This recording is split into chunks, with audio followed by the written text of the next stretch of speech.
Muy bien, iniciamos el libro de Oseas. Voy a hacer un resumen de los primeros 4 capítulos, así que no sé cuánto tiempo va a llevar este video, pero si tiene su Biblia, tome su Biblia, ábrala en Oseas y vamos a empezar a dar este resumen. Primero tengo que decir que Oseas es el primero de varios libros, son 12 libros, a los cuales les llamamos los profetas menores. Isaías, Jeremías, Ezequiel y Daniel son considerados como los profetas mayores. Eso no es porque los profetas mayores sean más importantes o los menores tengan información no tan importante, no, sino por el tamaño del libro. Así que a partir de ahorita empezamos ya con Oseas. Todos estos en adelante son los libros de los profetas menores, de Oseas hasta Malaquías. Oseas fue un profeta que vivió durante la época cuando el reino de Israel estaba dividido. El reino de Israel se divide en el reino del sur y el reino del norte, y él vivió en el reino del norte. Dios lo levantó para hablarle al reino del norte, al cual se le llamaba Israel. El reino del sur se le llamaba Judá.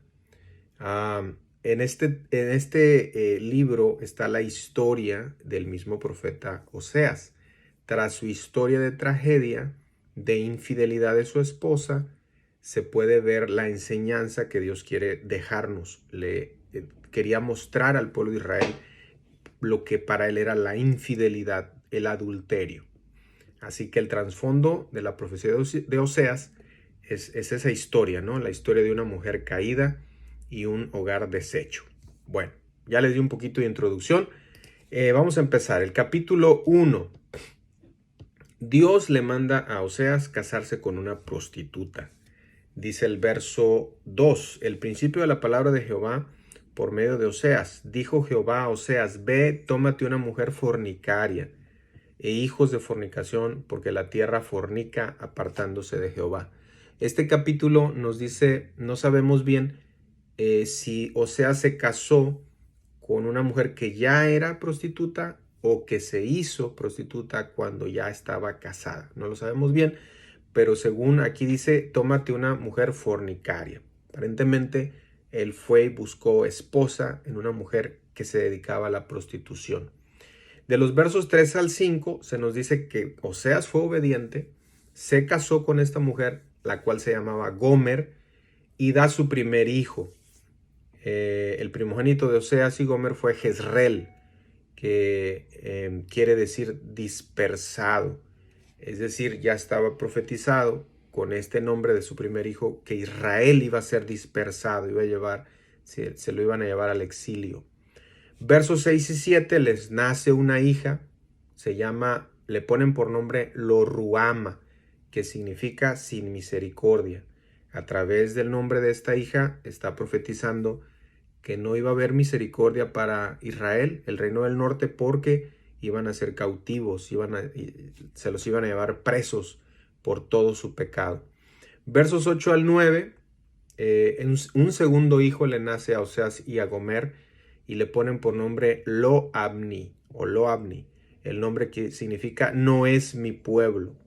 Así que cada nombre de cada hijo tiene un mensaje desafortunado para el pueblo de Israel, ¿no? Dios les está diciendo, no eres mi pueblo, porque lo habían dejado, porque habían ido tras ídolos. Y finalmente, de los versos 10 al capítulo 2, vamos a entrar al capítulo 2, si quiere vaya al capítulo 2 de su Biblia, en Oseas.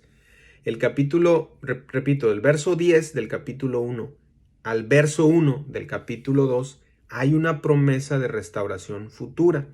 O sea, toda esta historia de Dios pidiéndole a Oseas casarse con una mujer prostituta y teniendo hijos con ella, los nombres que le pone a los hijos está profetizando lo que viene a Israel.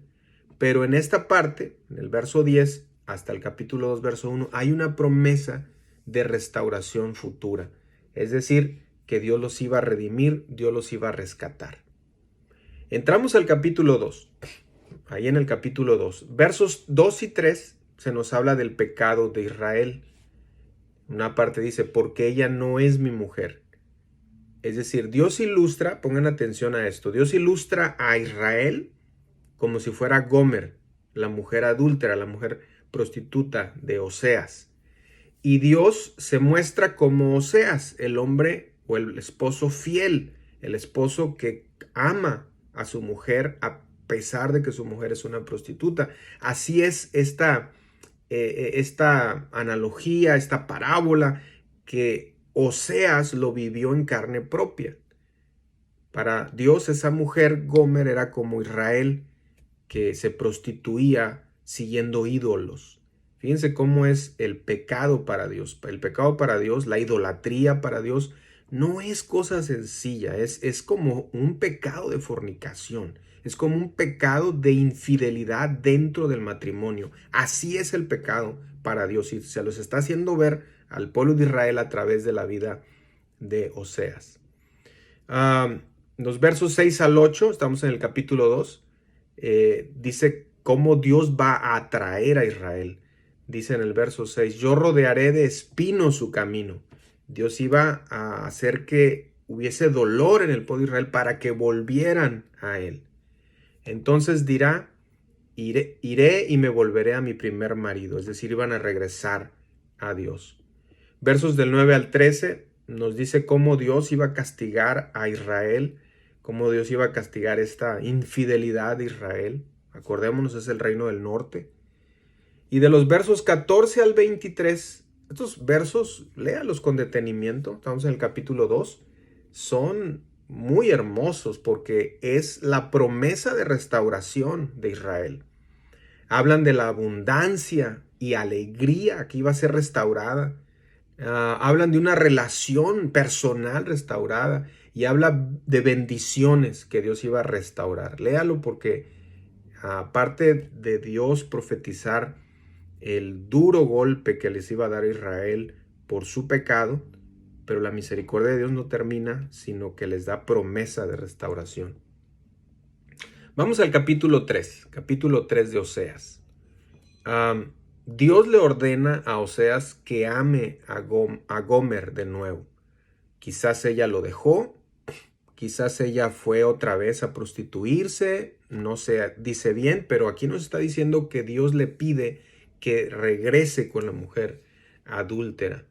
Y entonces en el capítulo 2, verso 2, estamos en el capítulo 3, en el verso 2 dice, la compré entonces para mí.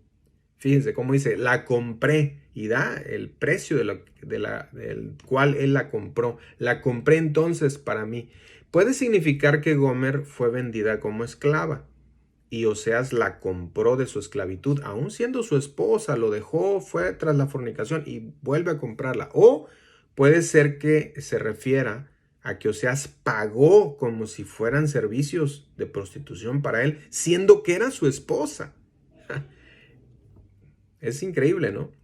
O sea, todo esto es mostrándonos cómo Dios, a veces nosotros somos así, infieles con Dios, y Dios pagó un pago extra, mandando a su Hijo Jesucristo por nosotros en la cruz. Así, Oseas demuestra su amor por esta mujer, yendo la milla extra, pagando por ella, aunque era su mujer. Y finalmente los versos 4 y 5 nos hablan de la restauración de Israel. Si usted ve, cada capítulo trae un juicio, trae una profecía de juicio al pueblo, pero también trae una promesa de restauración. Así es nuestro Dios. Un Dios lleno de amor, pero también un Dios que reprende y castiga. En el capítulo 4, y con este vamos a terminar, se nos habla del pecado de Israel y cómo Dios va a poner remedio a esto, ¿no? Versos del 1 al 3 está la declaración del pecado. Dice, no hay verdad, no hay misericordia, no hay conocimiento de Dios en la tierra. Usted lo puede leer de los versos 1 al 3. Y esos 3 puntos van conectados. La verdad, la misericordia y el conocimiento de Dios. Si se pierde el conocimiento de Dios, se pierde la verdad. Y si se pierde la verdad, se pierde la misericordia. Versos del 4 al 8. En estos versos hay un verso muy conocido, que es el verso 6. Oseas 4:6. Si lo quiere leer, dice, mi pueblo no tiene conocimiento, por eso ha sido destruido. O en otras versiones dice, por eso pereció mi pueblo, porque le faltó conocimiento. Y luego dice, y a ti sacerdote que rechazaste el conocimiento, yo te rechazo de mi sacerdocio. Es decir, el pueblo de Israel estaba como estaba porque no tenía conocimiento de Dios. Fíjense que mucha gente se les da flojera, les aburre conocer la Biblia, conocer la palabra de Dios. Sí, de hecho lo que estamos haciendo ahorita es precisamente conocer a Dios a través de la palabra, a través de la Biblia. Cuando tú desechas el conocimiento de Dios, es muy probable que vas a terminar mal, vas a terminar destruido. Ahora, aquí el problema es que los que deberían haber enseñado el conocimiento de Dios eran los sacerdotes, pero el sacerdocio estaba corrupto. El sacerdocio del pueblo de Israel estaba corrupto, eran hombres perversos, eran hombres idólatras. Así que es muy duro esto, saber que hoy en día hay quienes, los que deberíamos dedicarnos a enseñar la Biblia, a enseñar el conocimiento de Dios, no lo hacemos, sino que entretenemos, divertimos a la gente, y sin el conocimiento de Dios, la persona puede perderse. Así que Dios le reclama a los sacerdotes, dice, a ti sacerdote que rechazaste el conocimiento, yo te rechazo de mi sacerdocio. Tremendo, ¿no? Versos 9 y 10, hay un juicio que es prometido. Será el pueblo como el sacerdote, dicen esos versos, ¿no? No hay duda que el sacerdocio de Israel estaba corrompido. Siempre la corrupción empieza generalmente arriba y eso va mermando al pueblo. Y eso es lo que pasó con el pueblo de Israel. Versos del 11 al 14, ahí Dios nos habla del adulterio, la idolatría, que es como adulterio para él. Dice en una parte, espíritu de fornicaciones los hizo errar. La idolatría de Israel era como adulterio en contra de Jehová. Como ya dije antes, lo que es para un matrimonio la infidelidad, el adulterio, así es para Dios cuando pecamos y sobre todo en la idolatría. Para Él es como fornicar espiritualmente. Finalmente termina con una advertencia a Judá. Entonces ya les expliqué, el reino del norte se le llamaba Israel, el reino del sur se le llamaba Judá.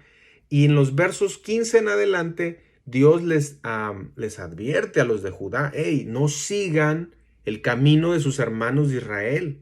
No sigan por ahí. En el verso 15, Él les advierte a Judá no seguir los caminos pecaminosos de Israel. De los versos 16 al 19 hay un resumen. Otra vez vuelve a repasar el pecado de Israel. Y aquí empieza a hablarles como si fuera Efraín. Ustedes van a empezar a leer Efraín. Bueno, Efraín era la tribu más grande de todo Israel, por eso se refiere a Israel como Efraín, pero es el mismo pueblo. Dice, Efraín es dado a ídolos, ahí está la idolatría. Efraín es dado a ídolos, déjalo.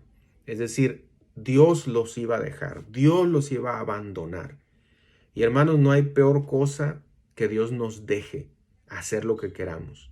No hay peor cosa que Dios diga, ok, te dejo a que hagas lo que tú quieras. No, es lo peor. Todos los días debemos pedirle a Dios, no nos dejes corrompernos con nuestros propios deseos, no nos dejes en el pecado, no me dejes solo, Señor.